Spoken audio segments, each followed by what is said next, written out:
Casey John, friend of the show and my favorite benefactor. Yeah, that seems like someone who really meant when he was like being all gracious, of course. I'm surprised she's still running her mouth. I recall her apologizing to Asmi. Wow. Who she despises. Yeah. That was pretty humiliating. I'm surprised she's still running her mouth. I'm surprised she's still running her mouth. I think maybe Casey John forget her public statement, but she also thought my lawsuit was like really valid. And she wished me luck against the other people too. She did that. So I think Casey John must have forgot her position on this, right? I didn't hear her say that the lawsuit was not legally meritorious in that clip. You're just like going off an interpretation that whatever stoner friend that you have on your show just said to you. And let's see if he threatens. Hopefully I don't have to remind her, right?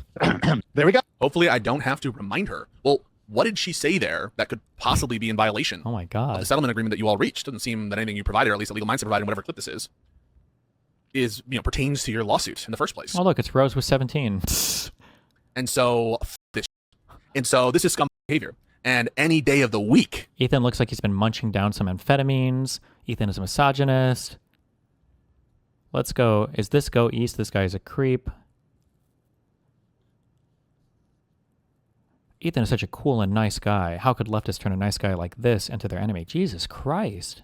I would debate someone on this shit. Whether that's, again, to reiterate, Ethan Klein himself, Dan Saltman, any defender of this bullshit.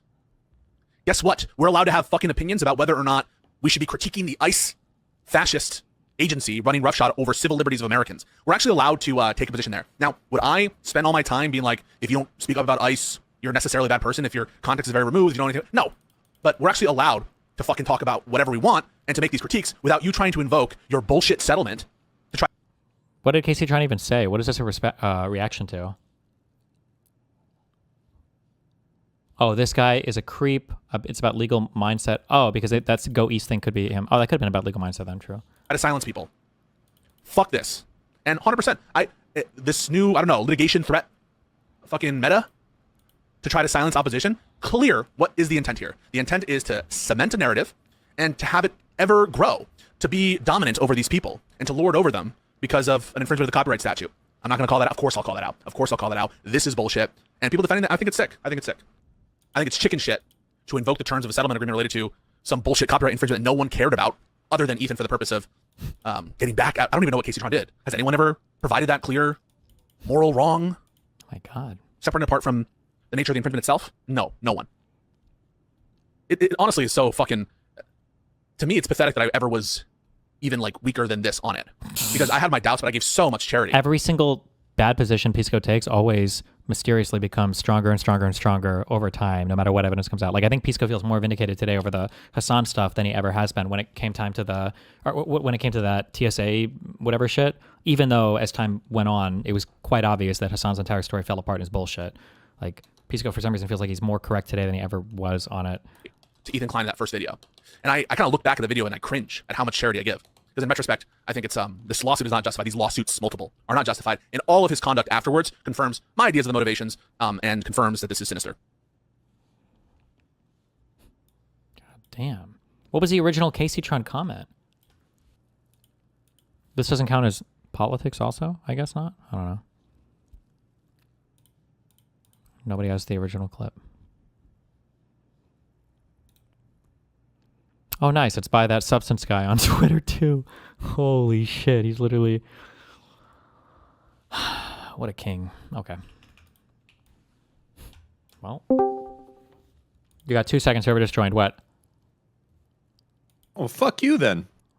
Okay, I love you. Okay. Immigration, refugee, illegal immigration levels. UK, past 2 decades. This is good to know. All right, let me use the restroom real quick. 1 sec. Ooh. Hello. Welcome back. Hi, what's up? You're still... How's the research streams been going? I've been watching them, but I haven't caught up yet. I've done like 1. Oh, okay. Shit. I've been keeping track of some of the questions that you've had, and I have some answers for you that are related to UK politics that you might not come across on your own. So do you mind if I share with you some stuff? Not yet. I'm waiting till I have more specific questions, and then I'm trying to research on my own so that I don't have like a huge like narrative framing of things before I'm looking into answers. I don't know if that makes sense. Oh no, I understand. That's fine. Yeah. So if I form my own kind of discrete understanding of things and then it lines up with yours, that's really good. That shows a lot of strength there, but I don't want to get like captured by some framing of things before I've done, the discrete looking into things. But over tomorrow right. and the day after, I will have questions. Okay. Sure. Okay. Have fun. Have fun. Be careful. Net migration. Could be negative at the end of 26. ONS, is that the British stats thing or something?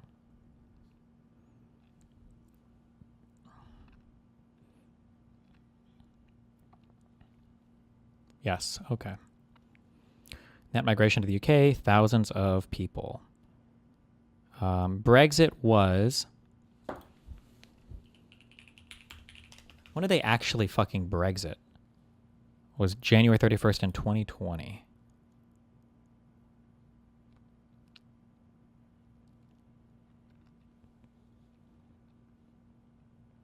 When they write EU in British articles, EU means European Union, right? It must. It's not the continent of Europe. Wait, this was the Casey-tron comment. Bro, can we be done with this? Hold on.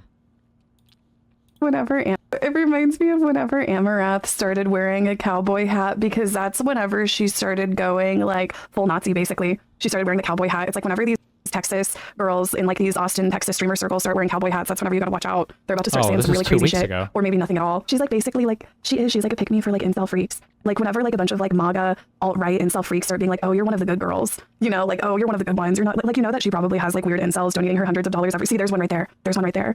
Donating her like hundreds of dollars every day. And they're just like, oh, you're one of the good girls. You're not like those other annoying American girls. 28 years old and still pulling the UWI small bean. I don't do politics UWU like bitch PLSICANT.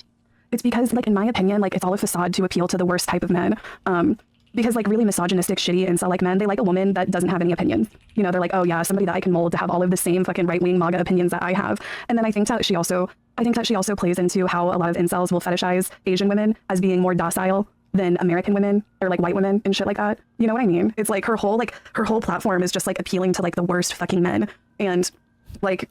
I don't know why some of these other girl streamers even like associate with her. It's like you're just bringing over like her weird fucking incel viewers into your, you know what I mean? And then in my opinion, it's like she's not entertaining whatsoever. She's like, I would literally rather watch paint dry. Like her only poll is really just like being like the e-girl to a bunch of fucking weird basement dwelling incels. Like, I'm sorry. And like I said, this is just my opinion. But yeah, she sucks. And I mean, like, I don't know. I think that this was a long time coming. I think the other thing that was just like, okay, is how she didn't say anything whenever it came to Tectone and Pinky Chew, you know? She didn't say anything like in support of Pinky Chew or like, you know, like, yeah, like I don't associate with, like, it's just weird. It's just weird and very, I don't know. We've been new on this stream. We've been new that this girl is weird. Wait, what? So why did Ethan threaten Casey-tron relating to this comment or whatever?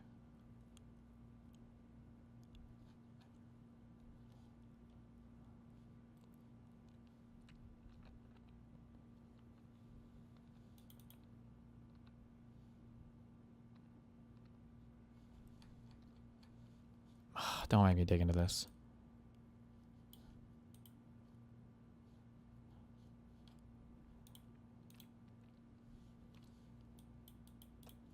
This is the clip. To the monster, get up. Don't touch in harmony. Yeah. That's all I think when I see Casey-tron. I hear cha-ching. So I just wanted to make a comment on this that I did have approved by my lawyer. I appreciate everyone's support and understanding over the past year. Well, I guess it's been a little bit less than a year, but in regards to the lawsuit, I made a decision that was best for me and my family. Threats of homelessness, amongst other disgusting things, were getting too much to bear, especially whenever it's not just me facing these threats. Ethan continues to make harmful statements directed at me, but rest assured, through the help of friends and family, I have completely moved on from the financial damage this man caused. It's been a tough year, but I'm looking so forward to the healing and growth ahead of me. That's all I wanted to say. I have moved on, and I have moved on from the financial damage. Wait, was he threatening her over that comment? No way, right?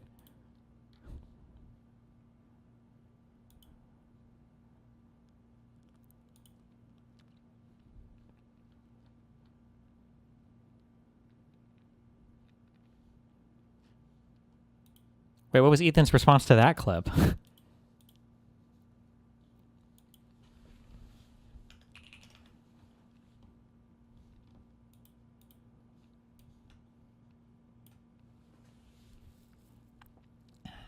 International migration, migration within the UK, population estimates, population projections. Okay. Migration.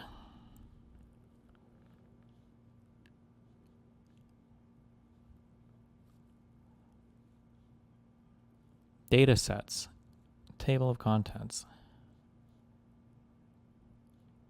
Am I... Ooh, okay.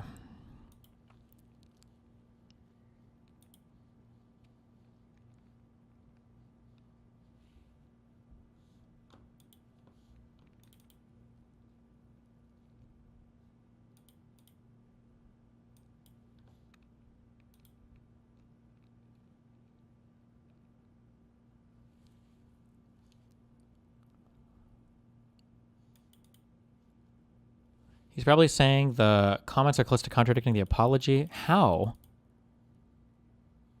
I don't know. That seems kind of cringe to me. Especially if Ethan is making... Because it sounded like... Was he kind of making fun of Caseytron there in this clip? Or is this an old clip? Or... Of the month, so get up. It's the first of the month, so get up. Bone Thugs and Harmony. Yeah. That's all I think when I see Caseytron. I hear cha-ching. So I don't know. I feel like it's kind of weird to fight with somebody that you have under threat of like settlement. And then I feel like her response here is pretty innocuous. But I don't know if Ethan responded to this clip or it was just H3H3 sub making drama shit here. Like the subreddit, I don't know.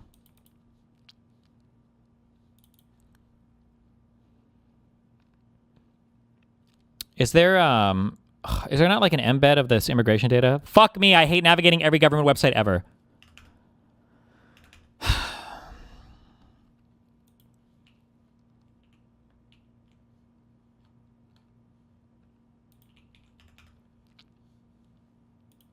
Look, this news article, where is it? Oh, wait, hold on. What is this?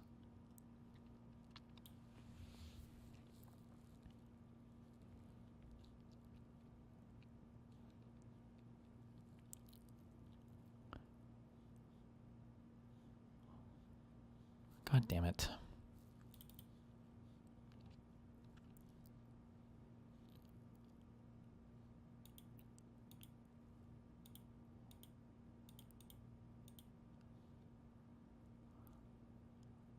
What do you need? I will find it. I want a graph like this kind of. I don't know what this IPS base is. This different way of measuring the stats or whatever. I just want to see all of the migration in and out. Like, wait. Yeah, like this type of thing. Like a bigger graph of this. Without me having to download a fucking spreadsheet. This has to be embedded online somewhere.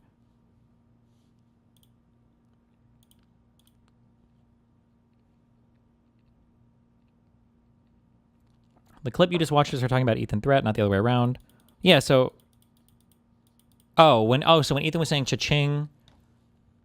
okay, I don't know. I don't know how to get into it. It seems like Ethan was being fucking retarded there, though. I don't understand why, but I don't know. So Ethan was like, it's like his way of re-threatening to start a lawsuit. I don't know, okay.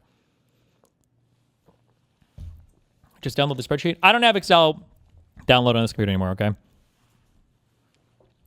I'll get it later. Current estimates, provisional estimates. This is from 2013.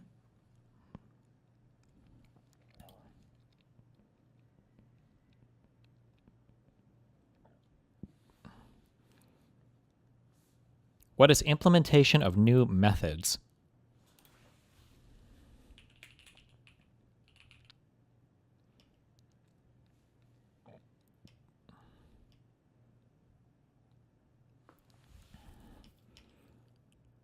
Wait.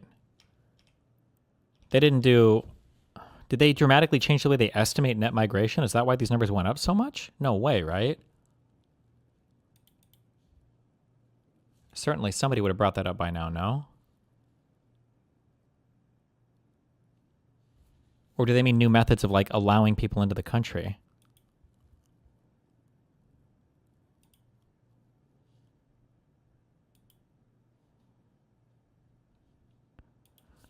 Oh, click the link I posted.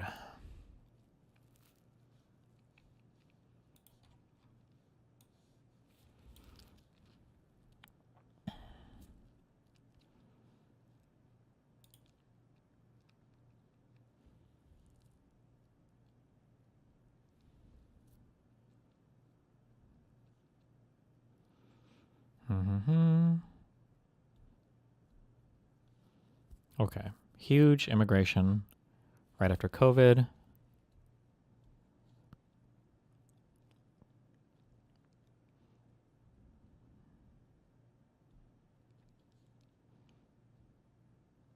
Man, Brexit really didn't really do much.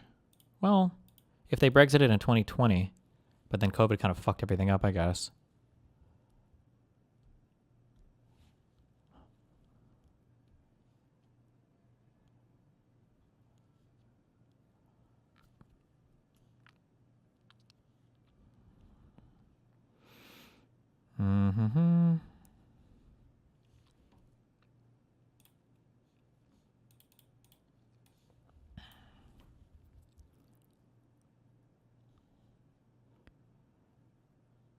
EU and non-EU. Damn. My guess is the EU immigrants are probably the ones you guys would have wanted too, right? I don't know where most of these non-EU ones are coming from. Is it like all like India and Pakistan or something? Or how has the makeup of migrants changed? Post-2004, immigration from Eastern and Central Europe considerably increased immigration from the European Union. Prior to this, it had been comparatively low. However, it wasn't until 2012 that EU migration started outstripping non-EU migration.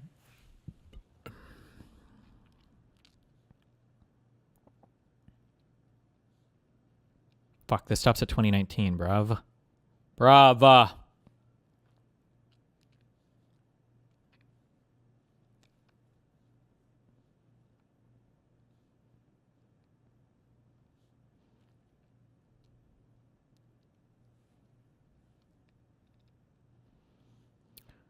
While visas granted to South Asians have grown by nearly 4 times from 2016 to 2022, visas granted to sub-Saharan Africans have grown 7-fold.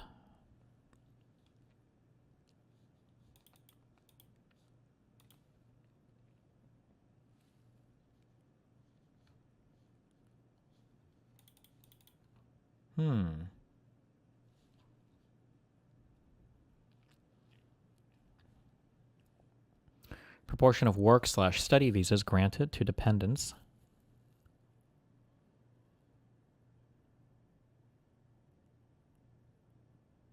So going to increase the number of dependents, spouse and their children entering the UK alongside main applicants.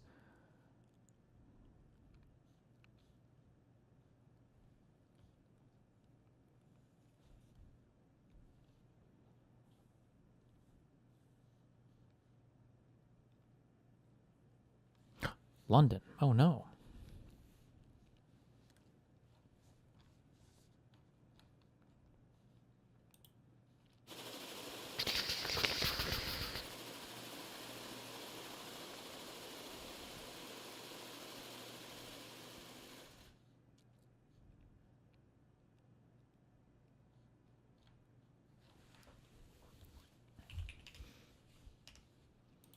Why UK immigration exploded after COVID. Is that Bob 7?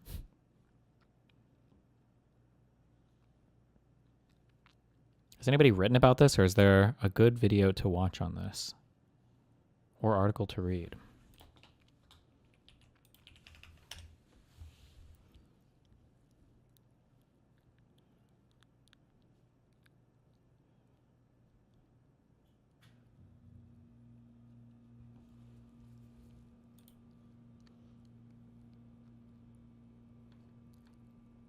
Brexit didn't really happen until after COVID. It settled in 2016, but since people were promised a fantasy, the politicians in the UK thought they could take or bake a cake and eat it.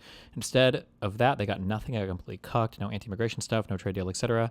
It's at that time that UK realized that to trade with Europe, they had to follow EU rules, which the EU would enforce on them.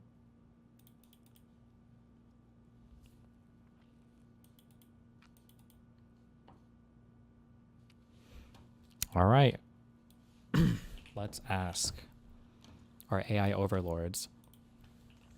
Why did immigration to the United Kingdom spike so heavily after COVID? Question mark.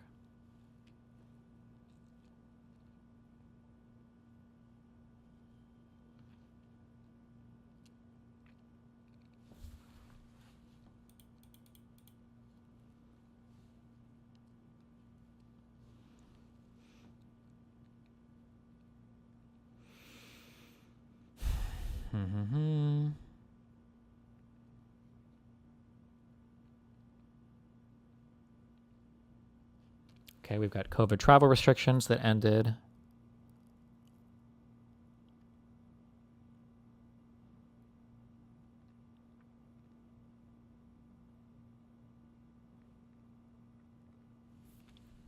Wait, I remember video TLDR news made it. Oh, wait, hold on.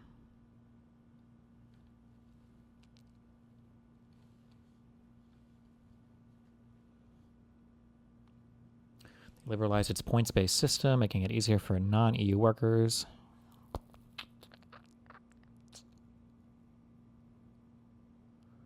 Health and care workers were added to the skilled list in 2022.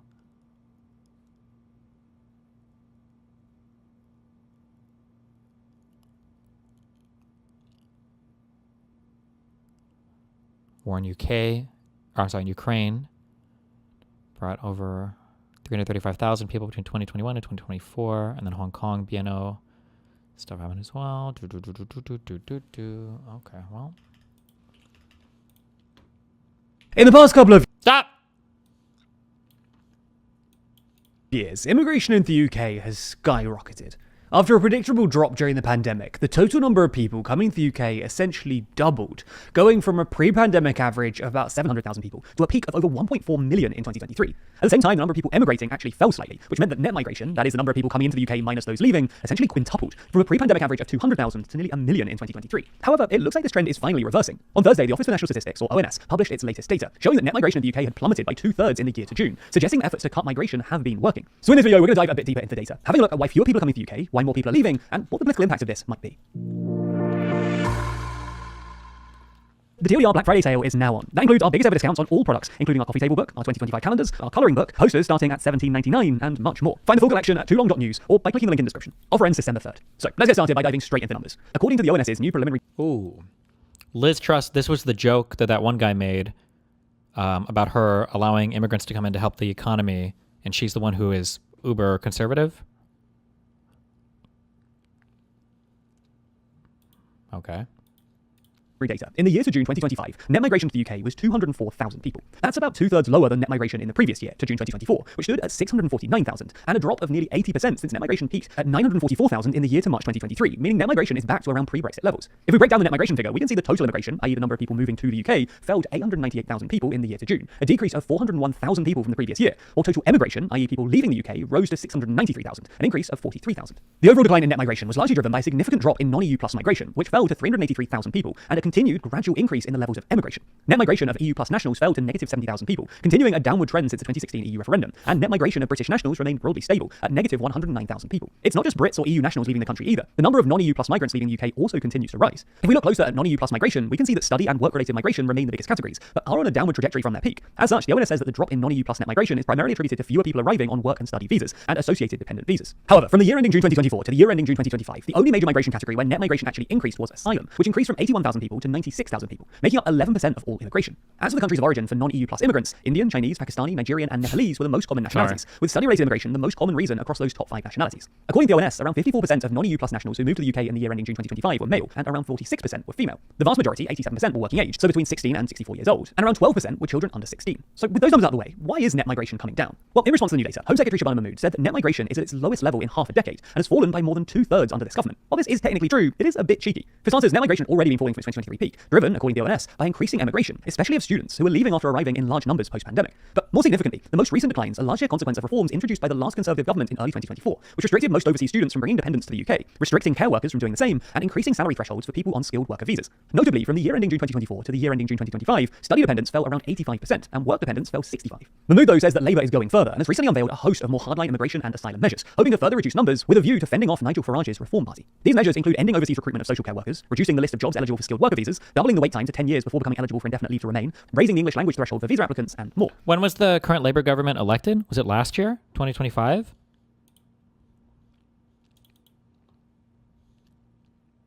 June 2024. Gotcha. Okay. The exact impact of Labour's migration overhaul remains to be seen, as these things take time to come into force and impact the data. But it's worth pointing out that Home Office data shows applications for skilled worker visas and health and social care visas have continued to fall since some of the reforms were introduced in July this year. On the other hand, though, the Oxford Migration Observatory notes that the substantial fall in net migration may not necessarily be sustained long term, particularly because the negative net migration of EU citizens who arrived before Brexit is currently still subtracting quite a lot from the figures, and this won't go on forever. Moreover, not all of the recent numbers are going in the right direction for the government. As we mentioned earlier, asylum claims hit a record high in the year ending September 2025, and the number of asylum seekers being housed in hotels was up 13% compared to June, despite the government's pledge to end the use of asylum hotels. That being said, the government has been reducing the backlog of asylum seekers waiting initial decisions. So what are the political implications of all of this? Despite a couple of years of falling net migration, it seems that the public just hasn't caught up with the data. Analysis of Ipsos polling by British Future released this week found that 56% of the public believed that net migration had increased since 2024, when in reality it halved from 2023, and only 14% correctly said that it had fallen. Astonishingly, British Future found that even when told the net migration figures, 21% of people simply refused to believe that it had dropped that much, with this figure rising to 37% among those who voted reform and 42% among those skeptical of immigration. Additionally, the public seem to think that asylum makes up roughly a third of immigration, and those who feel negatively about migration believe that it accounts for around half of all immigration. And this is a significant overestimation. As we mentioned earlier, asylum made up just 11% of immigration this year. This accords with international data too, which reliably finds that public anxieties about immigration correlate far better with asylum claims rather than the actual headline immigration numbers, and suggests that the government will have to bring down those asylum numbers in order to reap any political rewards. And that puts Starmer's government in a dangerous position, something we discuss in our article about the main things Starmer needs to do in order to maintain power, as well as our piece about the threat that Labour faces from parties to their left, like the Greens. Both articles are found inside the next issue of our magazine, Too Long. Plus, this Black Friday, we're running our cheapest price ever, with new subscribers getting their first copy as cheap as $2.99. As you can see, the magazine is titled The New Middle East, and in it, we run through each country in the region and discuss their future, before reflecting on how recent events have reshaped the Middle East forever. We obviously talk about the Middle East a lot in videos, but this is our most zoomed out, detailed, and thought through coverage yet, truly outlining how we see this region re-emerging. It's not just that though, there have also been a lot of major elections this year. So in this issue, we have a whole section Okay.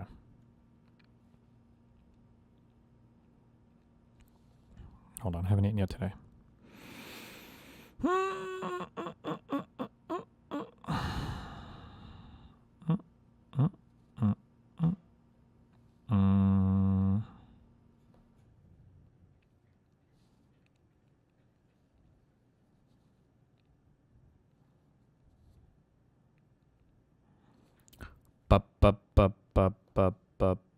Based.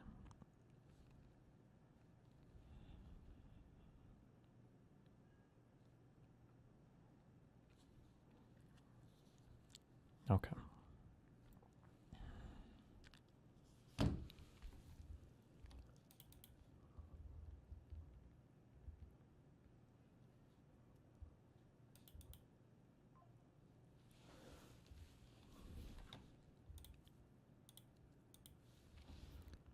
Okay.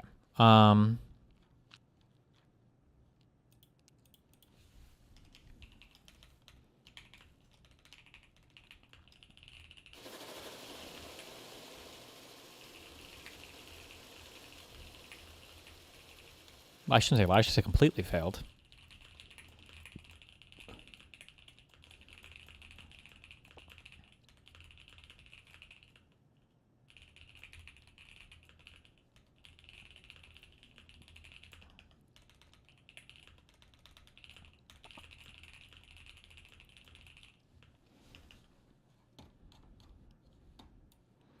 Blump, blump, blump.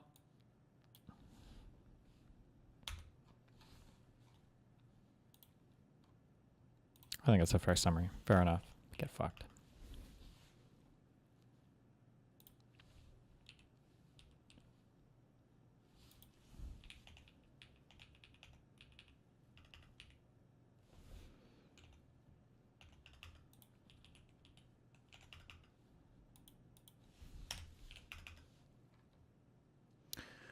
There's also a TLDR news video about how Brexit might have exacerbated migration. Crimson Mana, $50. Fuck it. Let's hit up this one real quick. Last week, data published by the UK's Labour government showed that asylum applications to the UK had soared to their highest level on record, with over 111,000 claims in the year ending June 2025, 14% higher than the previous year, and roughly double the figure from June 2021. This increase has been driven in part by those who arrive illegally via small boats, but applications have also surged among people coming to the UK on legal visas who then claim asylum. Anyway, since this increase clearly began after the UK left the European Union in January 2021, in the process losing several tools that help manage asylum applications, some commentators are now arguing that Brexit might have exacerbated the crisis. So in this video, we'll explain the UK's asylum crisis, and how Brexit might have worsened it.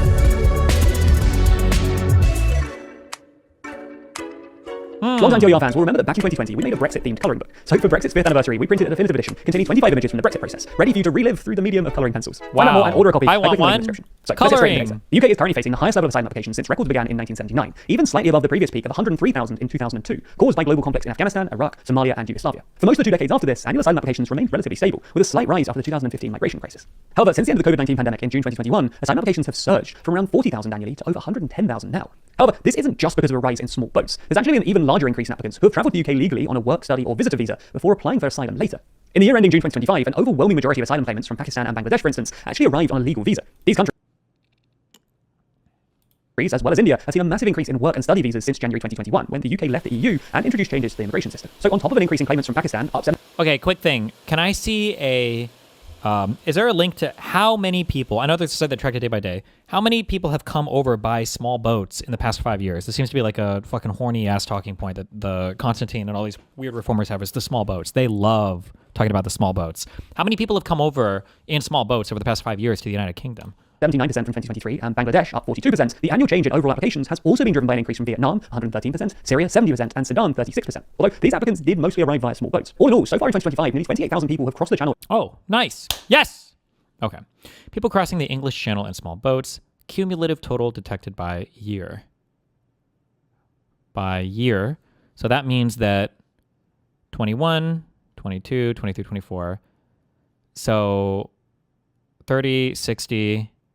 100, we'll say 150. So maybe about 160,000 people over the past 5 years. Although we could 2x this number. What did I say? 160? We'll say 200 to be generous.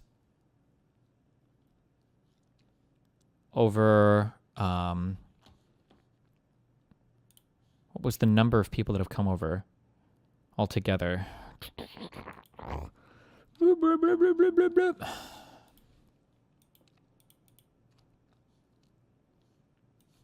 I guess quite a bit. We could say 200,000. This is cumulative. Fuck. Over the same.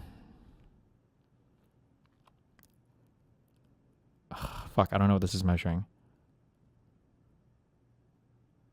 This is over the past like year, right? So I'd have to take it from about 200K cross from small boats between 2018 and 2026. What's the overall amount of immigrants that have come over, I guess, from 18 to 26? Do you have a number for that?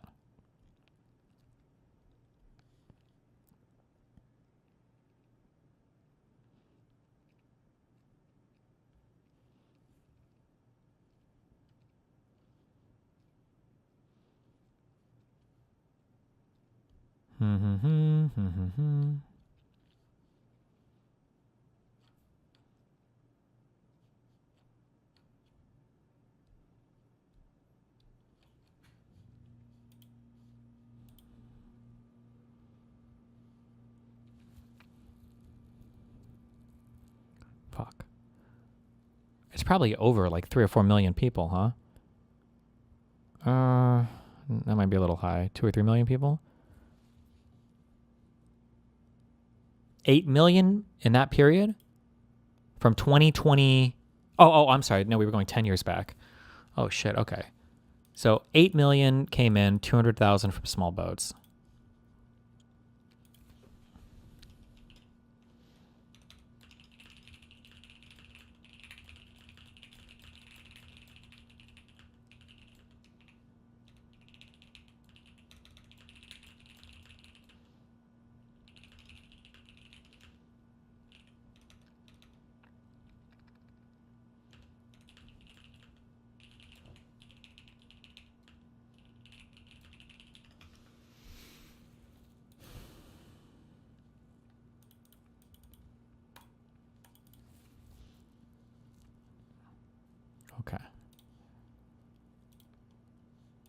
in small boats, putting this year on track to overtake the previous record set in 2022. This increase is also reflected in EU data. Statistics published by Frontex, the EU's border agency, in early August showed the number of irregular border crossings towards the UK from France rose by 26% year-on-year from January to July. But what makes the data especially interesting is the increase we're seeing in the flows across the channel is happening at the same time as migration flows are decreasing or flatlining everywhere else in Europe. For instance, flows via the Eastern Mediterranean, West Africa, Western Balkans, and Belarus have all fallen dramatically over the past year. And while flows via the Central and Western Mediterranean routes have increased, they've only increased by 9 and 11% respectively, far less than the 26% increase we've seen across the channel. Why? This all raises the question: why is the UK experiencing a rise in irregular immigration while it's falling across the rest of the continent? And well, when you dig into it, there seems to be at least two ways that Brexit has contributed. First, the UK's exit from the EU made it a more attractive destination for asylum seekers whose claims have already been refused by an EU member state. Until the UK formally left the EU in January 2021, it had access to the EU's so-called Dublin regulation, which allowed EU member states to refuse to process applications that another member state was responsible for. But Brexit means that the UK can no longer automatically refuse these applications, and the loss of the return mechanism under Dublin regulation means that the UK no longer has an easy way to return asylum seekers to the first safe EU state they pass through. Ooh. Which has increased the attractiveness of the UK to rejected asylum seekers. According to one source from a migration charity quoted in the Financial Times, roughly half of asylum seekers in refugee camps in France, many of whom are planning to cross the channel into the UK, have already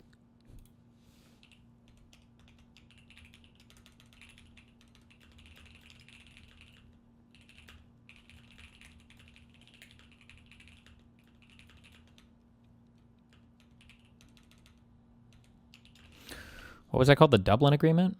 been declined asylum in other European countries. This has contributed to a build-up of asylum seekers stuck in limbo in French camps who feel that they have no alternative but to make the crossing for the UK. This lack of a clear return protocol is why the UK signed its 12-month one-in, one-out migrant deal with France in July, allowing people who cross illegally on small boats to be returned to France in exchange for the UK taking asylum seekers whose claims have a greater chance of being accepted. However, this doesn't seem to have actually made that much of a difference so far. Anyway, the second way that Brexit may have worsened the UK's asylum crisis is through the overhaul of the immigration system that took place after Brexit. Now, Brexit left several sectors which were reliant on low-wage workers, like the care sector, with labour shortages, as European workers lost their right to work visa-free in the UK. As such, the UK's Conservative government, then led by Boris Johnson, loosened restrictions on some types of visas to encourage workers from the rest of the world into the UK's labour market. The government also introduced a new graduate visa, allowing international students to stay for 2 or 3 years beyond their degree. These changes resulted in a huge surge in immigration from non-EU countries, particularly from South Asia. However, a growing number of migrants arriving on these legal visas would later claim asylum, using it as a legal loophole to overstay. From 2021 to 2024, the number of people seeking asylum in the UK who were already on a visa increased. But the Conservative government soon began to realise this, and in 2024 introduced a suite of policies aimed at reducing immigration, including visa restrictions on dependents, i.e. family members of care workers and most international students. Widespread reports of exploitation in the social care sector also led the Home Office to more closely scrutinise applications. This is why claims from people on visas have mostly plateaued in the past year or so, although the figures are still far higher than pre-Brexit. This isn't a necessary consequence of Brexit, as the government didn't have to loosen its non-EU visa rules after Brexit, but it was a somewhat predictable reaction to the post-Brexit labour shortages. All in all, it does look like Brexit has contributed to the UK's asylum crisis, and this has become especially apparent in the past year, as irregular immigration into developed countries has fallen across the EU, and actually most of the world, but not in the UK. Now, this story about the so-called small boats crisis and the political pressure that's put on Starmer has been covered thoroughly across the media landscape, with 33 sources reporting. Whoa, ground Taking a closer look, news! you can see that 7 of these come from sources on the right, or 5 come from the left. It's also clear that some vast differences between each side of the political spectrum, with the left focusing on its impact on polling, with 71% of voters saying they think Starmer is handling the crisis badly, and the right focusing on the number of irregular migrants crossing the channel. We're able to get into this depth of analysis thanks to our sponsor this week, Ground News, a website and app that collects articles from across the world, helping you to burst your media bubble. For every story, just like this. Oh, wait, hold on. Somebody has different numbers for us. Wait.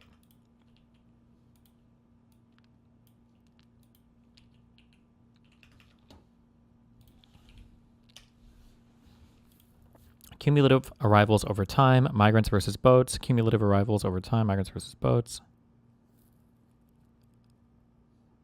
Oh, his other data went back to 2016, but I don't know if that would make that much of a difference. So this is saying 5 million versus 190,000.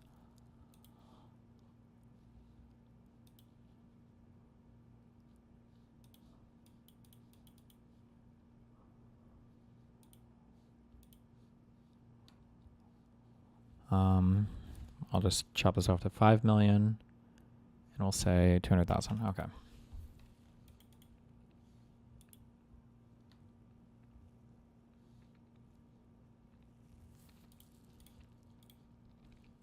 This one, you're able to see how many sources are reporting on it, as well as where those sources fall politically. And that's important, as the same story can take on a completely different... Okay.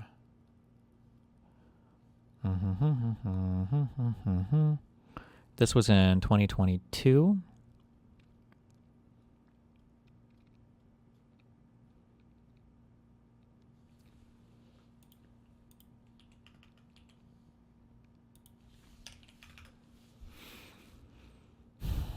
Add date ranges to your numbers. True. Last week. Shut up. Where did these numbers come from? Can you link me like the site these came from instead of a fucking Imager thing or whatever where I have no fucking idea where the fuck these are from?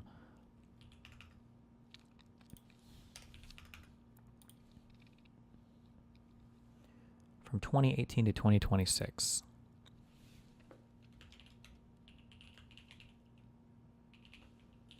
You've got to download the ODS. Okay, never mind. I don't give a fuck then. I hope they're all fake, the numbers.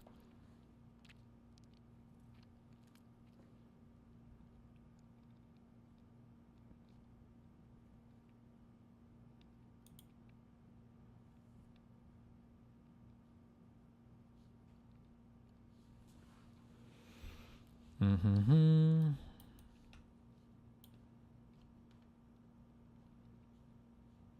Okay, GB News is just a far-right news outlet.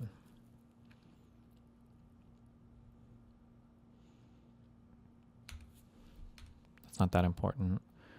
Contest for Trump, despite his...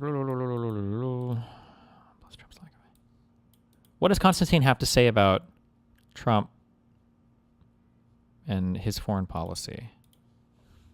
Does he say anything about it?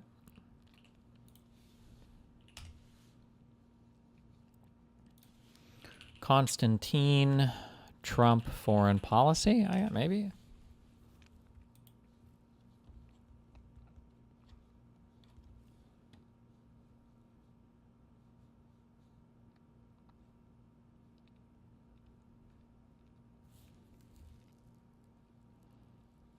I don't have time to watch this right now, but...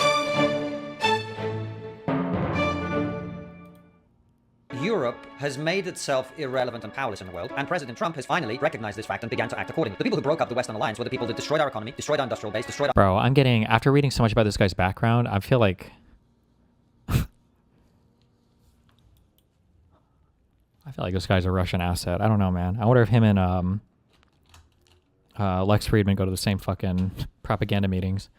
our military. Calling it the embodiment. Europe sucks. Trump is right. Europe is bad. They fuck themselves. Trump is right about everything. Europe sucks. Fuck Europe. Of that belief in a rules-based international order, the embodiment of the belief in net zero, the embodiment of the belief in the post-nation state, has said, well, actually, it's all imaginary. By the time of the next election, I think the picture will be very clear. Either you vote for Nigel Farage or you get Zach Zelensky. Hello, and welcome to David Starkey Talks. I think Today, you're right. I think the picture will be very clear. Either you vote for Nigel Farage or you get Zach Zelensky. Okay.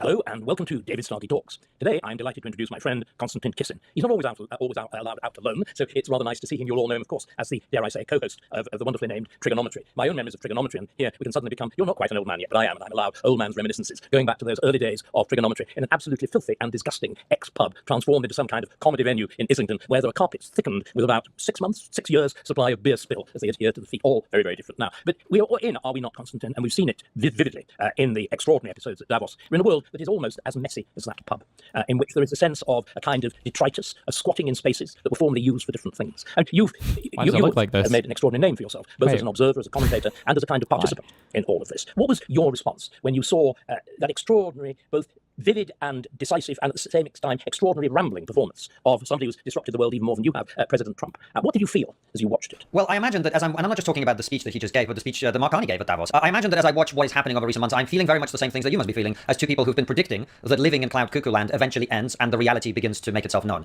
The world we're living now, as far as I can tell, a lot of people like to personalize it to President Trump. I don't think this is really about President Trump at all. What I think this is about is the fact that Europe, in particular, and we are part of it, in terms of our behavior, if not entirely geographically, has made itself irrelevant and powerless in the world, and President Trump has finally recognized this fact and began to act accordingly. And so...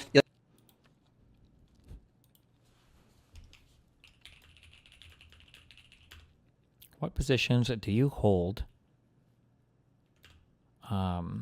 concerning the U.S., Europe, and NATO that aren't positions that Putin would also hold, would encourage European leaders to adopt?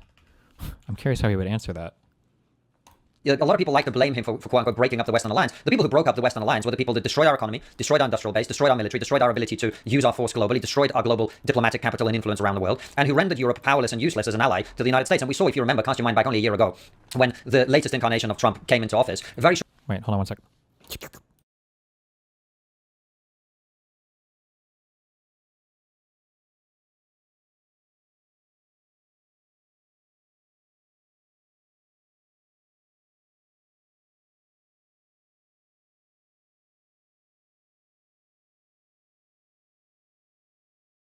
That was fast. Okay, I need to leave soon. What the fuck? Shortly afterwards, there was a strike in the Middle East. I think it was on the Houthi base somewhere, during which some signal messages from within the administration were leaked. And the world got to see the way American leaders talk about European leaders when the world is not watching. And they called us freeloaders. And are they wrong to call us freeloaders? No, they're not. I don't know if you know this. I imagine you do. Europe is... I hate how transparently obvious this is, right? You've got a guy who excels in beating the shit out of people, who's like the master fucking bodyguard. And then you got like the smaller dude next to him who like does a bunch of other stuff. And you're like, you're fucking up. The smaller dude. That big bodyguard guy, he shouldn't even be with you. You guys should be totally separate. I think the small dude is a loser, and you're fucking your own shit up, and you should do your own shit. And, like, it's so obvious, like, the goal to stoke division here. 12% of the world's population, 25% of the world's GDP, and 60% of the world's welfare spending. While at the same time, we are no longer able to make virgin steel us freeloaders. And are they wrong to call us freeloaders? No, they're not. I don't know if you know this, I imagine you do. Europe is 12% of the world's population, 25% of the world's GDP, and 60% of the world's welfare spending. While at the same time, we are no longer able to make virgin steel in Britain because of the industrial and economic suicide we call net zero, rightly called net zero because it's produced net zero growth in the last 20 years since it's been pursued. And so what we are witnessing is a realist, pragmatic president of the United States who says, well, we live in a world in which no one is no longer following the rules. There is no appetite for the United States to remain the world's policeman, either inside of the US or outside. There are growing global centers of power elsewhere. And if Russia and China are going to pursue their own interests, we are going to pursue ours. And if you want to be on our team, you need to pull your weight. Now, the last time he made these points, you'll remember, of course, he made them to German politicians in which he told them that the policies that they were pursuing were making them reliant on Russian gas, which would come back to bite them. They laughed in his face. They laughed at him, to his face. Of course, when Russia invaded Ukraine, they were proven right. When Germany offered, the initial offer of help to Ukraine, you remember, was 5,000 helmets. That was the muster. They love this talking point so much. That's all that they could muster. And so the realignment you're seeing now is a consequence, I think, of what we've been doing. Let's just go back then and try and classify Trump's behavior. What you're saying in one sense is that he is little more than the boy who cried out that the emperor was naked, but that Europe is naked and naked to its enemies. Is that the essential first point? It is. I wouldn't say little more. Obviously, President Trump is a character in his own right. He has some gigantic strengths and gigantic flaws, which I think we'd all recognize. And he is acting unashamedly in what he perceives to be America's self-interest, which is what happens when the world becomes what it's become. So in other words, what we're seeing is a Trump who is a plain speaker. He's torn, Edmund Burke talks about the decent drapery that covers realities. He's torn that decent drapery, the decent drapery of Rubis, the rules-based international order, the kind of thing that our Prime Minister, our Attorney General believe in so passionately. And he's shown that, as Mark Carney said, to go back to that second important speech at Davos, Carney, the embodiment of that belief in rules-based international order, the embodiment of the belief in net zero, the embodiment of the belief in the post-nation state, has said, well, actually, it is all imaginary. It exists simply in the mind. It's a smokescreen. Now, let's again try and tease out a little bit of where this starts. You presented a picture that the failure is entirely or largely a European, what we can call it, if you like, an Anglo-European failure. But is America really exempt? Didn't America play not simply the role of policeman, but the particular, indeed, the prime author of the entire script that you describe? And let's just pause and let's just investigate. After all of what you've talked about is one face of what's called neoliberalism. Remember, the world that I grew up in transformed also radically in 1989. You are of Russian extraction. You will be profoundly aware of that fact. The world that I grew up in was kept in order, if it was kept in order at all. Yes, there was the great arena of the United Nations and the institutions created in 1945, but what kept it in order was nuclear terror, was the equal balance of nuclear terror between the two great powers of America, the United States of America, and the Soviet Union. Then, with the fall of the Soviet Union in 1989, we step into this world summarized, of course. We're talking about a smokescreen. We're talking about decent draperies. Again, another word that's been used about this is a world simply of language, of nice words. Well, the great creator of these nice words, of course, is the American political scientist Francis Fukuyama, the end of history thesis, the inevitable triumph of liberalism, the inevitable triumph of capitalism, the triumph of the West, with the rest of the world lying prostrate before it and inevitably going to have to join it. But from that point onwards, I mean, it seems to me there is another development. There's on the one hand the extraordinary triumphalism of neoliberalism, the interventions in Iraq, the interventions in Libya, in Afghanistan, the assumption that we were so powerful that we could remold the world in our image by direct military intervention, and that we would succeed because, of course, everybody desperately wanted to be like us. You know, the Iraqis were just absolutely desperate for the Beatles, for miniskirts, for Coca-Cola milkshakes and hamburgers,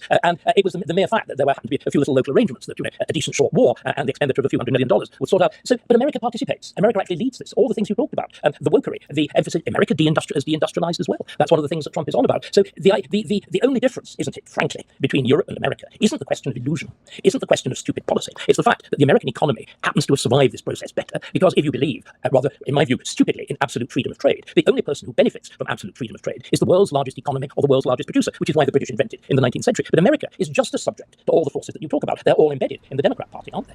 I think you make some really good points, and as you know, I've talked about the disaster that was the war in Iraq, when I think it was the end of the idea that the Western coalition is some moral force that's acting in the best interest of everybody in the world and upholding some sort of law and order and behaving decently and honorably. I agree with that. I don't quite agree with some... continued again in Afghanistan. Well, Afghanistan was first, but I agree. I'm totally with you. I think the United States clearly, the war in Afghanistan, which I also was not a huge fan of, I thought it was different. After 9/11, something needed to be done about Al-Qaeda, and probably not what they did. The idea, as you say, that, you know, the people of Afghanistan would be seduced by Coca-Cola over or the women were all desperate for bikinis. Yeah. Well, the women may be desperate, but the men who are in charge may have other ideas. But so I agree with you on that front. But I would also argue, I think, just on that particular point, that if the Western coalition had remained very, very strong, even foolishness of that nature would have been survivable in the way that it hasn't been, because you can't simultaneously enforce order while making yourself weaker. If you are very strong, other people will have to contend with the reality that the Americans and the Brits will turn up and bomb you back to the Middle Ages if you don't behave. But if the Brits and the Americans talk about bombing you back to the Middle Ages but don't actually have the ability to do it anymore, that's when you're going to see the sort of things that we're now seeing. But of course, America has that ability.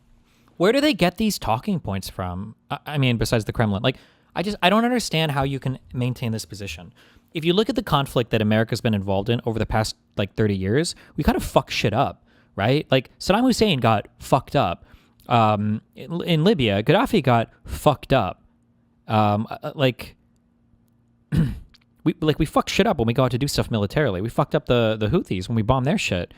This idea that the United States like can't fuck shit up, and then meanwhile with these other growing powers that have been making stuff strong, Russia, what any day now, you know, they're going to be winning the war in Ukraine, right? Like Jesus Christ, these people suck shit.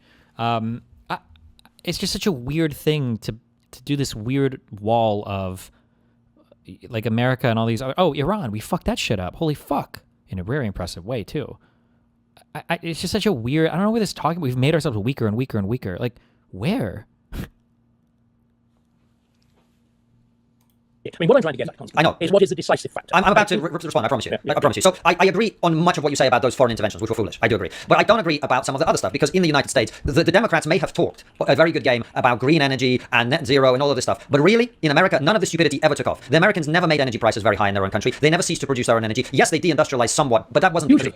Hugely. But that wasn't because of net zero. That wasn't because of net zero. It's because they allowed China to trade with them freely and to make things cheaper in China, which is a process that President Trump is now reversing, because the American people understand this bit and they demand that their leaders act in a way that preserves the manufacturing and industrial capacity of the United States in a way that European electorates haven't done. The delusion in Europe is that if you continue to pursue net zero, if you talk to people about normal people in our country about net zero, most of them think it's consequence-free and financially free. This is what people believe. They don't realize that when you make energy more expensive, you destroy industry and you destroy jobs. They think we're saving the planet. The Americans really, in terms of their actual policy, never pursue this with anything like the same vigor. And the third point I would make is, it's true they have a radical left Democrat party until recently. I think that's also going to evolve over time potentially. Radical left Democrat party? And much of the originator ideas of all of this stupidity comes from some of those people in American colleges and universities. I agree. But in America, they also have another very powerful counterforce that has made itself known in electoral politics. President Trump, in particular, his 2 elections, represent a huge swathe of ordinary Americans who are not prepared to tolerate this anymore. In Europe, we have not seen parties of that persuasion have anything like the electoral success that President Trump has, and therefore they have not been able to do anything about policy. And so Europe has been locked in a woke consensus, irrespective of whether that wokeness and net zero-ness and everything else came with a red rose. This is something I need to. I'll do this tomorrow. Tomorrow will be all this. We won't start with any drama. What is net zero in Europe? Like, is Germany and France and the UK, are they really like, we got to get all the fossil fuel out, no more fossil fuel, we're going to cut all the fossil fuel? Is that really happening, like, to a significant extent? Is that actually a thing? I'd be very curious if they're like, the only reason why I feel like I don't trust him is because he never really cites a person or a policy. He just screams net zero over and over and over again. But I'm curious, like, how much, like in Europe, when they say things like, we need to cut down on oil and gas, like, is this strictly like, we got to stop the pollution? Or is there also a big factor in here where it's like, it kind of sucks that we're dependent on Russia and potentially like Middle Eastern countries and now the United States for our energy when we could find other ways to produce it? Because I feel like net zero, nobody ever says this. People always say that fossil fuels are important for national security. I feel like alternative energy can be really important for national security as well. Like the idea of you being able to completely and totally self-sustain off of your own, ideally renewable energy sources, that sounds like a really good deal too. No, but nobody ever presents it that way. I don't know. Rosette or a blue rosette. We've had the uniparty govern us in a way that Americans simply haven't. So, right, this also is, I think, very important and needs emphasis. In a sense, it's a point that, again, I've been visiting in America for, God knows, 50 years. It's a point that struck me when I first went to America. In many ways, America is very, very old-fashioned. It's very old-fashioned if you go to a small town. A small American town still governs itself in pretty much the same way that it did in the 19th century. You will still have the local police chief. You will still have the little local amateur fire brigade. In many ways, it's like the Kendal of my childhood, the little town in the north where I grew up, where everything is local and everything is locally run and everything answers to the local electorate. In my little town in the north, again, we didn't have this fantasy of some huge remote fire brigade, complete with DI and whatever. It was a bunch of local lads who were called, just as they were in the little town in Maryland, where I lived for considerable stretches 20, 30 years ago. They were called by the sound of the siren, and they all turned out. The place in America was run by a town meeting. In Kendal, it was run essentially by a group of interested and highly public-spirited local businessmen. You go to an American supermarket, it's largely stuck in the 1950s, where it's always been. And again, the American Constitution, I think, also has the effect of a degree of freezing. And I think your point about the uniparty, the fact that something changed in the nature of our politics on this side of the Atlantic. I think more extremely in Europe, with Britain itself finding itself sort of suspended between the two, as it so frequently does. But what I'm now curious about is quite how and why this happened, and the American perceptions of it. I mean, I think the key moment, you talked about President Trump's visits to Europe. For me, the key moment was actually J.D. Vance in Munich, the vice president. Oh my God, he's going to glaze him. You have altered the very meaning of the word liberal and altered the very meaning of the word democracy. That, in other words, in Europe, democracy no longer means government by the majority. It means government limited by experts on the one hand, Mark Carney figures being an absolute classic example of that, as governor of the Bank of England, the kind of international bureaucracy. And then on the other hand, by legal process. And the intention is actually to stop democracy working in the name of protecting minorities. Now again, Constantine, and there is this extraordinary paradox. America starts this stuff. America starts the critical race theory, the torment of American race relations and the over-radical solutions of the 1960s, where all this stuff begins. Now, why can you begin to suggest any ideas as to why we proved so peculiarly vulnerable to this on this side of the Atlantic? Why in particular in Britain, which of course course, is the originator of that structure of the American Constitution, of those American little towns that I was talking about. Why have we fallen? I mean, what is the magic of the Uniparty? I mean, how in other words, how do you think there's been some sort of surviving conservatism in America? Whereas after 2010, our political development seemed to me run broadly in parallel up to about 2010.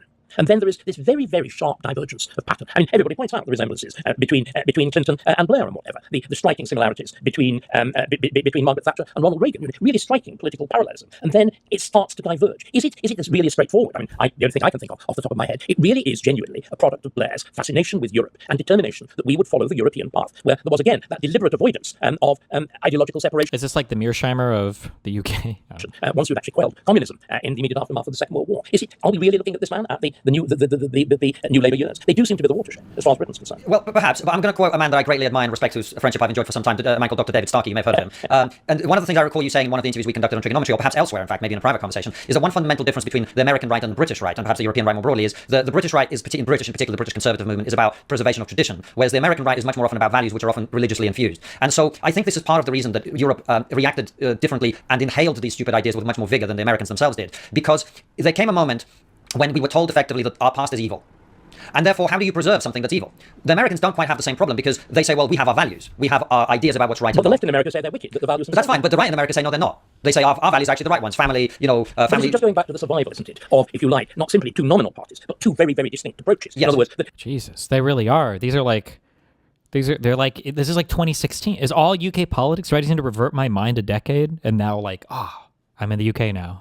An election really does make a difference. Yes. And Thomas Sowell wrote a lot about this. He's a man I enjoy reading very much about in the book called The Conflict of Visions, in which he talks about much of this. But your point about Europe and America and the difference, I think, is critical here, which is that in Europe, once we were told that our past is evil, we then effectively lost our immune system for defending ourselves against anything. Because once people start going on TV and saying Winston Churchill, who's universally regarded as the greatest man this country's ever produced, if he is evil, which is what they were saying, and these were debates we were having 10 years ago, if you recall, even 5 years ago, then what is the positive case that you can make? And this is one of the reasons... And it might be the case, but is Churchill attacked now from the left? I mean, I'm sure maybe he was for some things, but I feel like the big things that I saw Constantine talk about online that he's not mentioning, this came from neo-Nazis.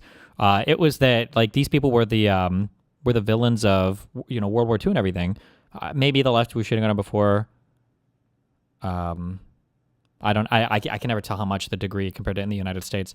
The thing is hard to measure for magnitudes. In the U.S., there's a lot of that cringe, like hating U.S. history shit for sure. But I don't know how much it happens over there versus how much it happened over here. Because over here, like it happened in schools and shit, but it wasn't like electorally relevant. I don't know, maybe in here it is. Reasons we've got ourselves into such a pickle, because whenever I say to people, well, you keep saying, a lot of people in the British centre and on the right keep talking about the importance of British values and having immigrants coming into, I said, then what are they? And the only thing they can come up with is, well, we stood against Hitler alone and all of this other stuff, which is all wonderful, but that isn't something that can be taken forward. Tolerance and diversity. Right, and so you get, the left has an answer, which is tolerance and diversity, but the right's answer is 70, 80 years ago, which are great, wonderful things that this country and its people did, but it doesn't tell you how to live your life in the present. And so you're left in this situation where you have no answer to very powerfully articulated, guilt-creating, guilt-making arguments from the radical left, which are effectively saying your civilization is evil, and then you have no counter-argument to that, which is why I think the European and British attempt to counter wokeness has been so weak, and therefore wokeness and all of this other stuff has made such huge inroads here. The other thing, of course, is, if you're not in charge, it feels like what you do doesn't matter, and therefore you might as well do whatever makes you feel good, right? The Americans know that if they weaken themselves, the consequences will be felt immediately. But if you are Norway or Denmark or whoever, and you have lived under the American nuclear umbrella your entire modern existence, it almost feels like, well, it doesn't matter what you do, because the Americans will still be there to protect you against Russia or whoever it might be that is a threat to you. So why not pursue, extreme forms of socialism? Why not pursue net zero? Why not destroy your own manufacturing, etc.? But equally, of course, America has just elected a politician who makes any elected politician in Britain look positively moderate, hasn't it? It's elected Mandami in New York. I mean, the situation in many states, Minnesota or whatever, is quite extraordinary. I mean, I think you exaggerate the extent to which America's been a Oh my God! Holy shit, bruv!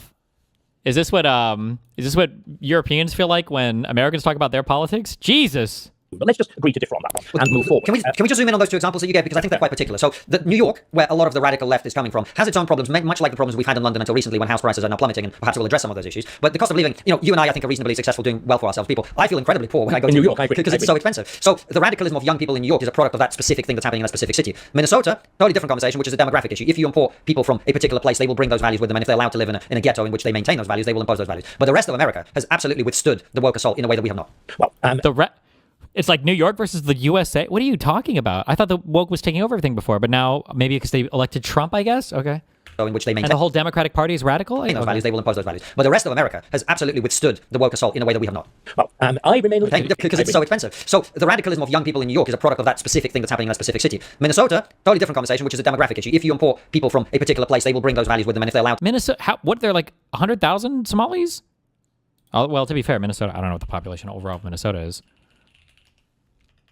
6 million. That's like a chunk of people, but like Is he saying, I mean, it's not like all the Somalis just came yesterday or something, or like there's some huge demographic shift in Minnesota that's causing them to wokeify? I don't even know. To live in a ghetto in which they maintain those values, they will impose those values. But the rest of America has absolutely withstood the woke assault in a way that we have not. Well, I remain a little He's doubtful. talking about the Swedish immigrants? Is that true? But there we are. Let's move on to some of the consequences. We began talking about international relations. We now find ourselves openly mocked by Trump. We are regarded, as you say, as powerless. We're in a world, are we not, in which there is, again, talking about Dr. Starkey being right. You may remember, right in the immediate aftermath of Putin's invasion of the Ukraine, I did an extended video. The Ukraine. Oh, I didn't. No!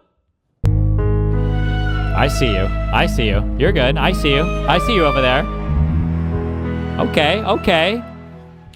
Starkey being right. You may remember, right in the immediate aftermath of Putin's invasion of the Ukraine, I did an extended video in which I pointed out that we were manifestly stepping into the world of George Orwell, not to say particularly the world of the politics of 1984, but the geopolitics of 1984, in which there are three great powers, as Oceania, in which Britain is airship one, there is Eurasia, and there is East Asia. And that corresponds extraordinarily to that, and the global south below as an area to be exploited, allied with, conflicted with, and so on, and turned essentially into a service to the powers of the north. Now, we really do seem to have actually landed there, don't we? And where do the powerless fit into this world, which is essentially a return to the 19th century, isn't it? It's the great power politics of the 19th century. Great power may not like great power, but it has to respect them because they can do things. They have military strength. And those who don't, why bother? Well, I was going to say, David, you're the historian here. You tell me what happens when there's three great powers in the world competing for dominance and influence. What happens to the powerless? And I don't think you need to be as an eminent or a smart historian as you are to predict what happens in that environment. It's plain, I think, for all to see that the people with no power in that situation get trampled on, as they always have done throughout every bit of history ever. Especially, as you pointed out, that Europe is not simply powerless, but very rich, is an extraordinarily tempting tidbit for whoever wants to consume us. What do we do? If you were writing a brief for an incoming British government, what would it look like? You're very good at the phrase, you're very good at, and I'm, dare I say, very ambitious summary. What would your programme look like? I think the answer is very simple and very hard at the same time. It's very simple, but it's not very easy at all. But the number one priority of our energy policy and of our industrial policy and of government policy and anything to do with energy should be to produce as much abundant, cheap energy as we possibly can ourselves. We are in a position now, as I'm sure you know, when we import gas from Norway that it extracts from the North Sea, while at the same time shutting down our own production of gas from the North Sea. This lunacy has to end. Our attempt to save the planet, which has only raised our CO2 emissions, not lowered them, has to end. So we have to produce abundant, cheap energy, which will then lead to a reindustrialization of Britain, which also has to then be supported by tax policy. We have to cut business taxes and encourage business and entrepreneurship and industry in our country. That will get the economy growing. Then, so it's effectively the reverse of all the three things that have been done. The things that have been done is industrial suicide, economic suicide, and cultural suicide. And what we have to do is the opposite of what's been done. So net zero is how... Sorry, did these Russian assets say three great powers? Are they calling Russia a great power? In my world, multipolar is usually a world. That's like a buzzword that like a weirdo fucking Russian asset will say, or like a commie or whatever. You always hear that. We need to go back to multipolarity. How you address the industrial suicide has happened. You cut that and you begin to make your own cheap energy and make it abundant. Cutting business taxes and getting industry and business growing in this country. And at the same time, and this partly speaks to the cultural thing, but also to the economic thing, you have to begin to address the welfare issue. An easy fix on the welfare issue is you say nobody who's a foreign national gets any benefits of any kind whatsoever. This is a policy I've been pushing to any party that would listen. The Reform, I think, have adopted this as their plan. Other than, if you turn up at A&E and you've got a broken arm, of course we'll treat you, we're decent people, but you need to get private health insurance, and in terms of other benefits, you don't get social housing, you don't get any of that. And partly that will deal, of course, with the problem of unwanted and illegal immigration that we have, because much of it is based on the fact that you just articulated, which is we are very rich. And so people come here simply for the benefits on offer. They freeload. They come here to freeload. That's right. So that's the easy part. Wouldn't the three powers be the US, China, and Europe? These people don't ever consider Europe a unified thing. They talk about Europe when they're trying to break us off from the US, but as soon as they would talk about Europe, these guys are the number one EU haters. The number one fucking EU haters. They would love nothing more than to see a completely and utterly divided Europe. The only reason why these guys talk about Europe in any unified sense is to juxtapose them against the United States, to say that the interests are misaligned, to break the US off. But once that happens, they would absolutely want to see the European Union completely disassembled. That's why these guys were all, or generally are huge like Brexit stands. Although supposedly he didn't vote for Brexit, but I don't know if that's a position he would still hold today, or if he would just say, well, I used to be a liberal dipshit. The harder part is we now have... Careful. That involves the inversion of the values, not simply of the left, but the centre-right. How so? Doesn't it? How so? Well, bearing in mind that the centre-right, if we believe that the Conservatives under Cameron, May and Johnson, they're the ones. I mean, after all, the most bizarre benefit in the country that we have is a thing called universal credit. Can you imagine who created it? Ian Duncan Smith. The idea of calling a benefit universal and credit, and the mentality that displays. And indeed, if we were to investigate some of the questions I was putting to you a little more thoroughly, why is it that the right collapsed in the way that it did? It has, in the person of people like Oliver Letwin, this extraordinary crisis of conscience after Thatcher. They actually believed all the rude things, retrospectively, all the rude things that were said about Thatcher, that she didn't believe that there was a society, she was wicked and uncaring, and Thatcherism. Wait, I don't follow UK politics at all. Are there really still Brexit defenders? Yeah, but it's a little bit more sophisticated. Nobody will ever defend it. What they'll say is that it didn't go far enough. Conservatives always say this. When conservatives get what they want, and inevitably it doesn't do what they want it to do. They'll say, well, that's because the deep state or the liberal government or the labor or whatever the fuck else didn't go far enough with the thing, so we need to go even further. So they'll have like a history of failures behind them, and there will always be an excuse for why whatever they wanted didn't turn out the way they wanted it to. And it seems to be, maybe I'll change my opinion in the next few days, but it seems to be the UK and the Brexit people are more or less the same. Had to be balanced by an intense sense of social involvement, social responsibility, which involves spending enormous amounts of money on the poor to try to raise the poor.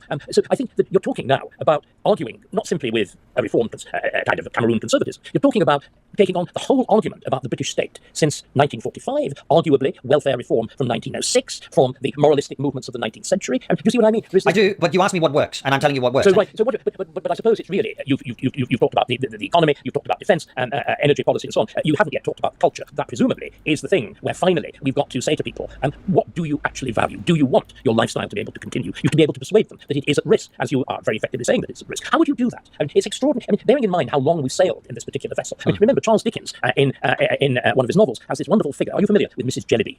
Remind me. Mrs. Jellyby is the lady who practiced telescopic charity. That's to say, she lived in squalor with her children in a mess while she spent, this is in the 1830s, spent all her day writing letters about the condition of blacks in Africa and getting terribly raising. This is nearly 2 centuries. This is getting on for a couple of hundred years ago. That strand is there, and it was as prominent in the Conservative Party as it was in the Liberals and later on in the Labour Party. And how do we reverse it? Look, my view is, and I've been saying this for some time, I'm an accelerationist. I don't believe that British people will wake up to these realities until they feel these realities affecting them very directly. And the fact that they are poorer per person per capita today than they were 20 years ago is something they are instinctively aware of and somewhat discontented by, but it's clearly not producing a credible understanding of how we got here or how we might get out of it. The fiscal crisis that I think very sensible people are predicting that is coming may be an opportunity to... Another 1976. Or maybe worse, because we are so big now, the IMF won't be able to bail us out. That is potentially one of the things. I obviously hope that doesn't happen because it'll be horrific for lots of people, but I also feel that we've got to a point that many people will not realize the direction of travel until we arrive at the destination. And so what I am trying to do is, from an ideas perspective, lay out the things that will need to be done when the crisis moment comes and people are looking for answers, A, to how we got here, and B, to how we get out of here. So coming back to our points about industrial policy, economic policy, and ultimately cultural policy, as you alluded to and know very well, I myself am a first-generation immigrant here.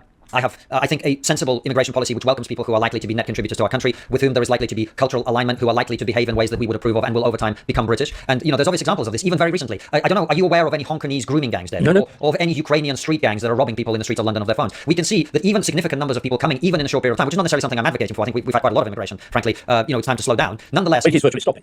But it is not about the numbers of people only, it's also about who is coming in. And so what we have to do is recognize the reality. We have had, I often quote this fact, which again I'm sure you're aware of, under Blair alone, and the Tories repeated this and did even more people came under the Blair government into this country that had come between the Battle of Hastings in 1066 and 1950. And the huge, I mean, not simply more, but hugely more. It's really important we get the scale. Yes. The scale. Again, it is this, but the myths are so deeply anchored. The myth of Britain as a nation of immigrants and whatever. But Britain's not a nation of immigrants. It's a lie. It's a thing that these people borrowed from America so that they could make stupid arguments sound borrowing. Again, I fear taking you back to the beginning. Well, but see, this is different though, because America is a nation of immigrants. America is a nation of people who have come from other places and made it to begin with. And I think it's really important, remember, that the immediate response to the gigantic immigration of the late 19th century was a complete moratorium on immigration in the earlier 20th century. And if you like, a deliberate re-waspization of America, only to in the 1960s. The consequences which are yet to be seen. Once again, it seems to me, I'm emphasizing, I think that America really is itself the origin of so many of these disasters. But let's just focus now on that cultural question. How do we go about this gigantic turning round of the huge ship? I mean, turning the culture around ain't easy. Are you perhaps think, and let me just put the immediate question. First a statement and then a question. I don't think you can do it. I don't think cultures turn round in that sort of way. I think the only reason Thatcher was able to do what she did was a combination of 1976, the fiscal crisis, of 1979, the crisis of government, the winter of discontent. I don't know much about Thatcher's premiership or whatever the fuck, other than it feels like the way that people talk about her, Thatcher was like the Reagan of, I guess, the UK. In many ways, the accident of the Falklands War. And finally, the actual great good fortune of the split on the left with the SDP fractioning off from Labour. But Thatcher didn't change the culture as such. Thatcher changed the politics, and she changed the law. And what Thatcher did was to undo. She repealed a significant part of the legislation of the 45 government. She altered economic policy by law. She changed interest rates because then the government controlled the setting of interest rates and so on. So are we perhaps forgetting the most centrally important point of all? We pointed to the difference that saved America is real political difference, is a real ideological difference between political parties, which offer some form of choice to the people. What we really should be talking about, Constantine, isn't it? Can we see a new political instrument emerging in Britain that might be persuaded? Do we think that it's reform? Do we think that it's Farage, you've already mentioned, reform showing interest in the idea of benefits not being available to anybody who is foreign born? And clearly, Robert Jenrick, now having joined reform, even when he was a member of the Conservative Party, toyed with such ideas, the whole emphasis on the percentage of London housing that's inhabited by foreign families and that sort of thing. Do you see Farage in this role? Do you see reform able to embody, able to carry an electoral base and to assemble an electoral coalition that would be strong enough to embark on this extraordinary turning around of the British ship of state. Well, there's so much to unpack there. First of all, I agree with you that changing the culture is actually the hardest thing. And that is why for one of, I think, the critical things to do is to encourage through government policy the removal, voluntary or otherwise, of people that we do not wish to have in our country. I don't mean, vans turning up at people's doors and snatching them by the hundreds of thousands. I mean that the vast majority of the people we don't want in this country would leave if they couldn't get benefits in this country, actually. Let's just be honest about that, right? The vast majority We alter incentives. We replace incentives with disincentives. Correct. And that is actually, I think, something that, 10 years ago would have had you called far right. Nowadays, centrist policy that's accepted by everybody and will be accepted by everybody. In terms of Nigel Farage and reform, I am not, I can't remember who it was that said it's a very bad idea to make predictions, especially about the future. And I stick to that fact that I don't know the future. What I would say is this, and you will be aware that there is a kind of, there's a lot of concern from people who want some of the changes we're talking about the fact that Tories are now joining Reform and the kind of Toryfication of the Reform Party and so on. And my view is the next election is the last opportunity we have of turning this around, for demographic reasons, if nothing else. If mass immigration and illegal immigration continues at the scale that we've had, I don't... Yeah, I think I have that as my first question. Do I? Oh, kind of.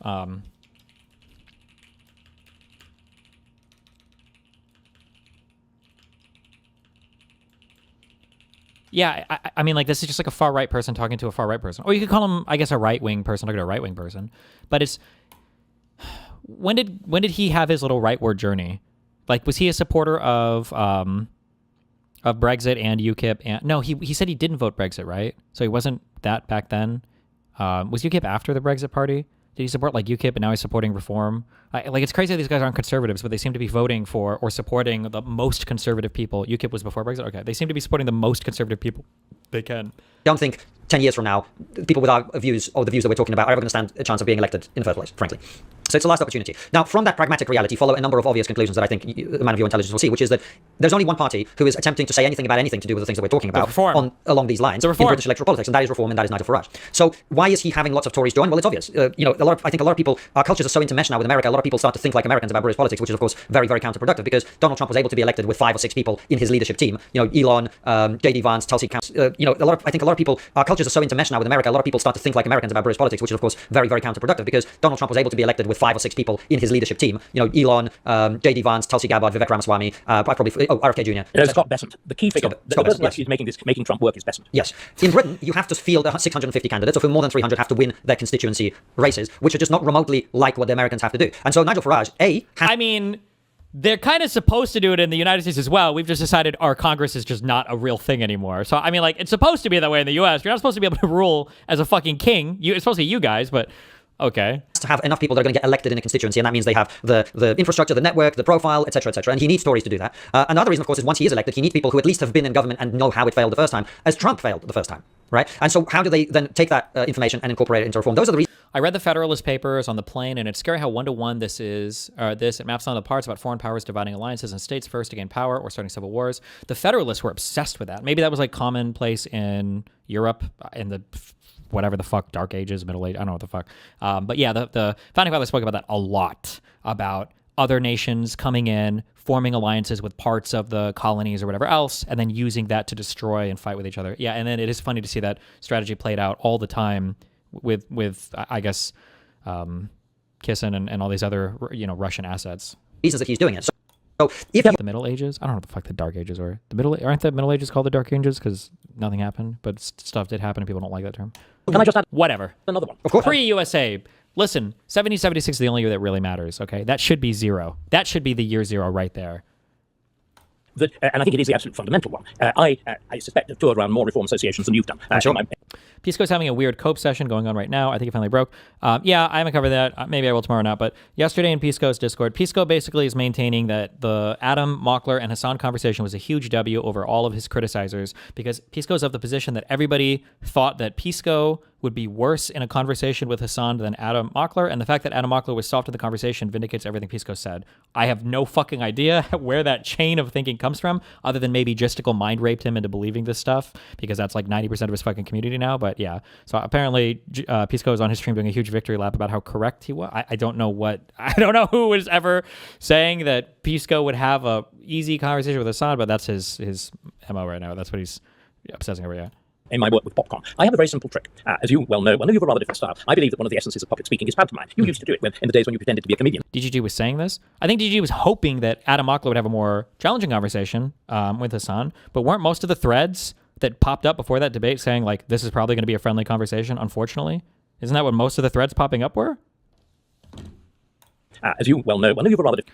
Oh yeah, apparently Pisco deleted that VOD that we were watching as well with that chat like 20 minutes after we started watching it. Style. I believe that one of the essences of public speaking is pantomime. You used to do it in the days when you pretended to be a comedian. But I regularly begin my appearance at a reform meeting with a confession, I have to say. I'm a member of the Conservative Party. Oh, get the bugger off, you know. And then I throw it back to them. You're smiling, it's nice. I throw it back to them and say, now, come on, I've been honest with you, you be honest with me. How many of you were members of the Conservative Party? How many of you voted Conservative? 80% of hands go up. What we've got to get over, Constantine, is, and again, the way that reform has sold itself is profoundly misconceived. What we're seeing now is a huge realignment of British political parties. It's like what happened with the rise of Labour. It's or perhaps it's more similar to the torment in conservatism following the passage of the 1832 Reform Act, the destruction of the Tory party, the whole attempt at the invention of the idea of conservatism by Robert Peel, and Benjamin Disraeli's realisation that Peel was far too much of a liberal actually to lead a proper conservative party. Now that sounds pretty familiar, doesn't it? And what we're seeing, in other words, is a war of the liberal actually to the idea of conservatism by Robert Peel, and Benjamin Disraeli's realisation that Peel was far too much of a liberal actually to lead a proper conservative party. Now that sounds pretty familiar, doesn't it? And what we're seeing, in other words, is a war within conservatism, which is why Jenrick has emerged in the way that he was. He was wanting, and I admit I was feeding him a fair amount of advice, what he was wanting was to recognise that the Conservative Party of David Cameron had gone radically wrong. That Disraeli said, if you're to be a Conservative, you have to follow, broadly what you've been talking about, the traditions of the country. Unfortunately, Cameron adopted extreme international liberalism. And that's the, in other words, following directly in the footsteps of Blair. He said, I am the heir to Blair. He said, I want a Conservative Party where liberals are happy. This is an argument within conservatism, within the broad right. And the right can only win again once it is united, or at least much more united than it is at the moment. And the problem is now, isn't it, with this eternal vociferousness, we're starting to show the same vociferousness as the left. You've now got Advance. The latest council election shows Advance, the party of Ben Habib, now getting about 10%. This is ludicrous. We are group of school after group of school after group of school. And the terrible risk is, isn't it, that we are going to let the ultimate horror, which will be a Labour Green Liberal coalition in at the next election. How can we begin? You and I both have degrees of influence, you much more than me. How can we begin to get this necessity for, again, people chatter about a broad church conservatism. How can we get people to understand there has to be a necessary reunification? I mean, let me tell you then, I began with a joke, I'll end with a joke. I was having a discussion with a very impressive female friend of mine about all of this. And finally she said, I just can't really... It's also funny too, like if you just think for a second, like if we vibe it out, where are all of these countries that didn't align themselves? Where are all of these third world countries? I mean this in the literal sense. So the first world being the United States and NATO, the second world being the Soviet Union and the Warsaw Pact. Where are all of these third world countries that grew up so powerful and so strong since they didn't rely on anybody else? Where are all of these insanely independent, powerful nations that were so smart and not relying on any loser umbrella from the West, not being assimilated into the Soviets in the East? Where the fuck are all of these countries? You have China and India, but I mean, like, China and India both relied on the power of the U.S. consumer base, right? The ability for the United States consumer to buy all the shit that they were producing. And aside from those two countries, like every other country probably would have been better off. Like all of your strongest countries are countries that were part of, eventually like the NATO or the European Union, right? Bring myself to vote for Nigel Farage. So I said, you mean your politics is finally determined by snobbery? The Tory party is hanging on, isn't it, on that final snobbery? Could you really vote for For now, I think, first of all, permit me, please, to disagree with you on one thing, which is I think the influence you hold is immensely greater than mine, and you're widely regarded as someone with a huge voice, so long may that continue. But from my perspective, I remember very soon after the last election, being on Question Time and asking a Conservative MP, who's, I don't remember, let's not even go personal on this, why they lost the last election. And he explained that in his view, they lost the last election because they went, quote, too far to the right, and we lost to the Lib Dems. There is no uniting with those people. No, and so what is happening to the Conservative Party, and what I think inevitably will happen, I will permit myself a prediction about the future, is by the time of the next election, Reform will have probably scores of MPs who used to be Conservative MPs, because the entire Tory right will join Reform. And you already see it happening. Reform already have more MPs who are former Conservatives than native Reformers. As I like to say, the refugees are now more populous than the natives within Reform. And that will continue. And the way there were no native Reformers. Farage himself, if you go back far enough, Sure. That's fair. I mean, from an MP perspective, there are more people who were elected as Conservatives within Reform than who were elected originally as Reformers. So how do we get people to see what you and I are saying? Well, I think the reality is that at the moment, Reform are the victims of their own electoral success, or popular success, which is, as people see that actually there's a real chance of that kind of voice being elected, people start to get ideas, whether it's Rupert Lowe or Ben Habib. And I'm sure their criticisms of Nigel in terms of his management style, etc., have some merit. I'm sure they do. But ultimately, when people see that there's an opportunity to be elected, to be the leader, to be in charge, etc., you naturally start to get some of these fractions emerging. By the time of the next election, I think the picture will be very clear. Either you vote for Nigel Farage or you get Zach Polanski. And if it is as simple as that, I think the vast majority of sensible people will choose. And that includes, by the way, we've talked this entire time about being conservatives or whatever. As you well know, I do not subscribe to those sorts of political labels myself. I regard myself as a 1990s, 2000s centrist, and that is exactly where all of my views have remained. I still believe everything I did then. And it is precisely people of that persuasion that this new coalition on the right has to win over. And that is one of the other reasons that Nigel Farage has to be seen, I think, to include some more centre-right and centrist voices, because you're going to have to win the country. You really are. And so the great thing is things are so bad that the entire country is now moving in a reform direction. And I see it clearly just down the road from me in a small town called Crowborough. There is a migrant camp, a military base actually, that is being repurposed to hold 600 male asylum seekers from the Middle East and Africa. The local town, which is full of people who elected, I think, a green councillor, up in arms, protesting every weekend, and the entire country is now experiencing this sort of thing. So come the next election, what I think will be on the table is either you vote for the only viable party that will stop the degradation and destruction of Britain, or you're going to get people who are going to continue it with even more enthusiasm than we've had today. That is your choice. And ultimately, everything else is kind of fluff. I can think of no better note on which to end. The choice between Nigel Farage or the wonderful, fatally named Polanski. God help Britain. And thank you very much. Deeply grateful. That was it's wonderful for Starkey to fall silent. Thank you.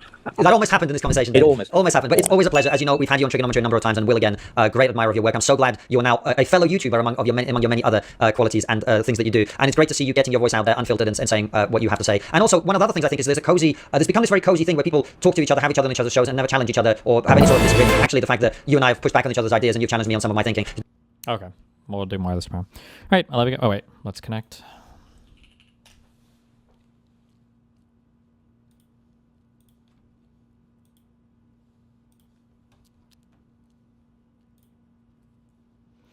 Late, great, past, life, present, minion.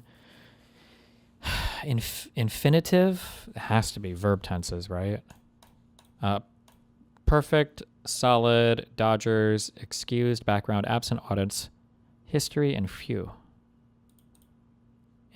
Perfect verb? Wait. Late, great, past, present, infinitive. Why do I feel like why was I drawn to it? Is there a perfect verb tense? No. Solid, late, Dodgers, excused, background, absent, audits, history, few. Oh, fuck. Wait, I'm getting baited by this, aren't I?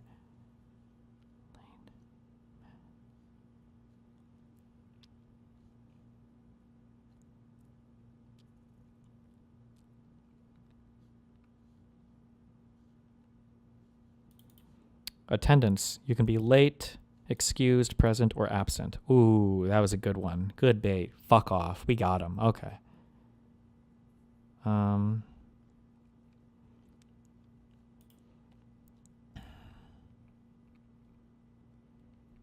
fuck, I wish I knew where the Dodgers were from. I bet it's associated with some stupid fucking city. We'll figure it out. Hold on, we'll get there. We'll get there.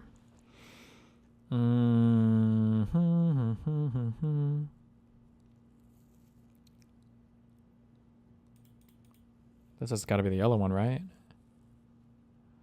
The past, their background, their history, their life? Biographical stuff? Okay.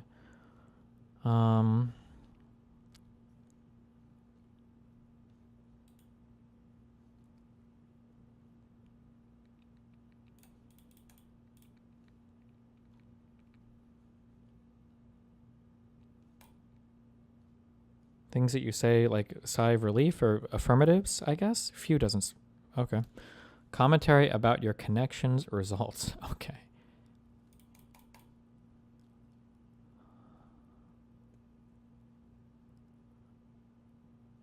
What the fuck is this? Yellow?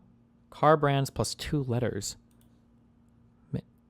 Audi, Dodge, Infiniti, Mini? Like the Mini Cooper? Oh, okay, whatever. I would have never gotten that one. Okay, be careful. Stay safe. Don't get triggered by people.